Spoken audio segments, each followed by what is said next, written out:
Salam damai Tuhan kita Yesus Kristus selalu beserta kita. Semoga hari ini kita semua dalam keadaan sehat walafiat. Kita berjumpa kembali dalam renungan harian Santapan Jiwaku pada Hari Raya Peringatan Kemerdekaan Republik Indonesia. Tentu ini adalah hari yang bersejarah, hari yang penuh syukur, yang menjadi suatu kebahagiaan bagi seluruh rakyat Indonesia yang merayakan kemerdekaan Republik. Dan oleh karena itu, saudara-saudari, marilah pada hari ini kita juga mendengarkan firman Tuhan untuk kembali merenungkan makna kehidupan kita sebagai anak-anak, sebagai rakyat yang berbangsa dan bernegara, tapi di sisi lain kita juga mengambil bagian dalam kehidupan iman kita. Oleh karena itu, saudara-saudari, pada hari ini kita semua akan mendengarkan firman Tuhan dari Injil Matius bab 22 ayat 15 sampai 21. Mari kita mendengarkan firman Tuhan. Inilah Injil suci menurut Matius. Kemudian pergilah orang-orang Farisi, mereka berunding bagaimana mereka dapat menjerat Yesus dengan suatu pertanyaan. Mereka menyuruh murid-murid mereka bersama-sama orang-orang Herodian bertanya kepadanya, "Guru, kami tahu engkau adalah seorang yang jujur dan dengan jujur mengajar jalan Allah, dan engkau tidak takut kepada siapapun juga, sebab engkau tidak mencari muka. Katakanlah kepada kami pendapatmu, apakah diperbolehkan membayar pajak kepada Kaisar atau tidak?" Tetapi Yesus mengetahui kejahatan hati mereka itu, lalu berkata, "Mengapa kamu mencobai aku, hai orang-orang munafik? Tunjukkanlah kepadaku mata uang untuk pajak itu." Mereka membawa 1 dinar kepadanya. Maka ia bertanya kepada mereka, "Gambar dan tulisan siapakah ini?" Jawab mereka, "Gambar dan tulisan Kaisar." Lalu kata Yesus kepada mereka, "Berikanlah kepada Kaisar apa yang wajib kamu berikan kepada Kaisar, dan kepada Allah apa yang wajib kamu berikan kepada Allah." Demikianlah sabda Tuhan. Terpujilah Kristus.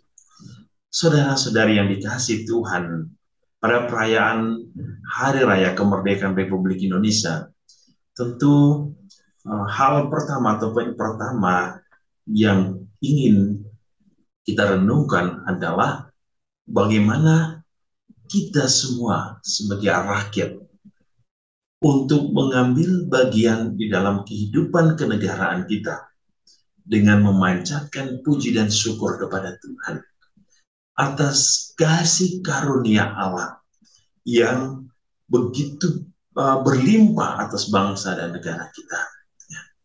Kita diberikan kemerdekaan, kita diberikan kebahagiaan, kesejahteraan, kedamaian teristimewa. Bagaimana bangsa ini telah melewati begitu banyak perjuangan, perjuangan masa lalu dan perjuangan masa kini.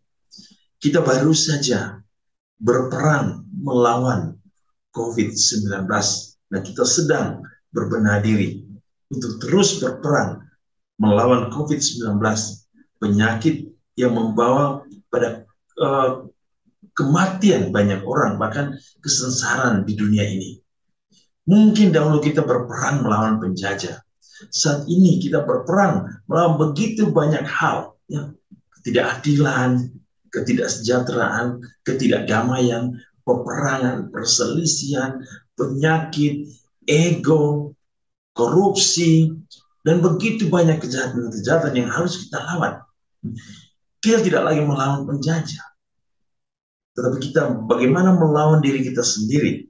Bagaimana kita melawan segala kejahatan yang merongrong dan menghancurkan, ya, kemerdekaan, yang menghancurkan kedamaian, yang menghancurkan persatuan dan kesatuan bangsa dan negara.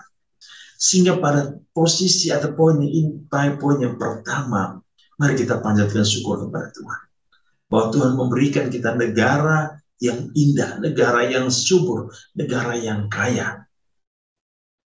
Atas semua berkat Allah, semoga bangsa dan negara kita terus bertumbuh, berkembang menjadi negara yang besar, negara yang dimana kita hidup damai, hidup bahagia, hidup tentram, hidup bersatu satu sama lain. Kita menjaga kebinekaan kita dalam satu cinta, satu rasa, satu perasaan, satu perjuangan yang sama.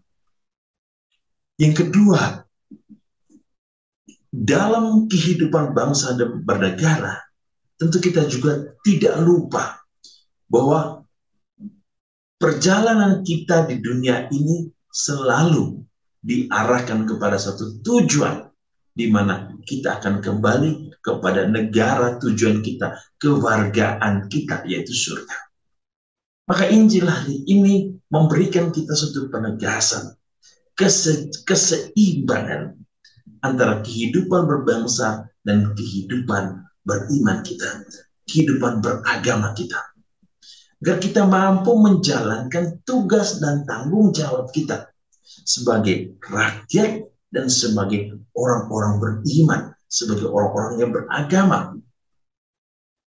Oleh karena itu, saudara-saudari, Yesus berkata, berikanlah kepada kaisar, berikanlah kepada negara apa yang seharusnya, apa yang menjadi kewajiban kita. Dan berikanlah kepada Allah, kembalikanlah kepada Allah apa yang menjadi kewajiban kita dalam relasi, dalam hubungan kita dengan Allah. Ini untuk menjaga keseimbangan.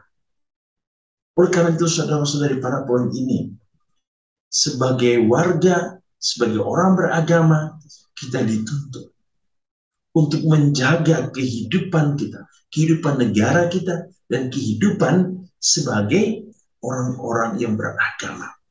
Agar orang-orang yang beriman membuat negara ini sebagai negara yang dihormati, yang penuh cinta, yang menaruh kebersamaan, kekeluargaan, kesejahteraan, dan damai. Dan terakhir, Tuhan Yesus hari ini menjaga kita untuk menjauhkan dari segala perselisihan perpecahan. Ketika orang-orang Farisi mencoba Yesus, mereka mempunyai kejahatan dalam hati mereka sesungguhnya. Yesus berkata, Yesus mengetahui kejahatan hati mereka. Maka Yesus mengatakan, hai kamu orang munafik, jangan mencoba ya. Dalam kehidupan berbangsa dan bernegara, untuk menjaga keharmonisan, maka kita diingatkan untuk menjauhkan kehidupan kita dari segala kejahatan hati, kemunafikan, agar kehidupan bangsa dan negara menjadi indah dan damai. Demikian pun di sisi lain, ketika kita ingin menjadi orang-orang beragama, orang-orang beriman, orang-orang yang bertakwa kepada Allah, maka kita juga dijauhkan, harus mampu untuk menjauhkan diri kita, kehidupan kita dari kejahatan hati kita, dari kemunafikan hidup kita, supaya jangan membuat dan menggunakan agama sebagai tameng untuk menghancurkan orang lain. Jangan memperalatkan agama untuk kebahagiaan pribadi, dan di sisi lain engkau menindas orang lain. Jangan meracuni orang lain dengan seolah-olah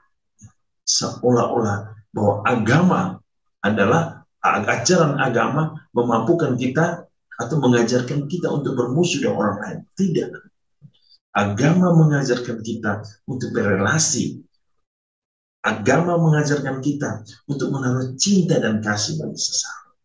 Itulah tujuan hidup kita sebagai orang beriman, untuk menjaga keharmonisan di dalam kehidupan bernegara kita. Semoga kita menjadi orang-orang yang hormat, orang-orang yang menghargai, orang-orang yang penuh kasih, orang-orang yang terus berjuang untuk mempertahankan kemerdekaan, bukan hanya dibebaskan dari penjajahan musuh, tetapi dibebaskan dari penjajahan iblis dan dosa. Tuhan memberkati kita dengan berkat-Nya yang berlimpah, berkat bagi bangsa dan negara kita, berkat bagi pemimpin bangsa kita, berkat bagi semua para pemimpin dan orang-orang yang berjuang untuk kedamaian dan kebahagiaan serta kesejahteraan bangsa dan negara kita. Tuhan memberkati dalam nama Bapa dan Putra dan Roh Kudus. Amin.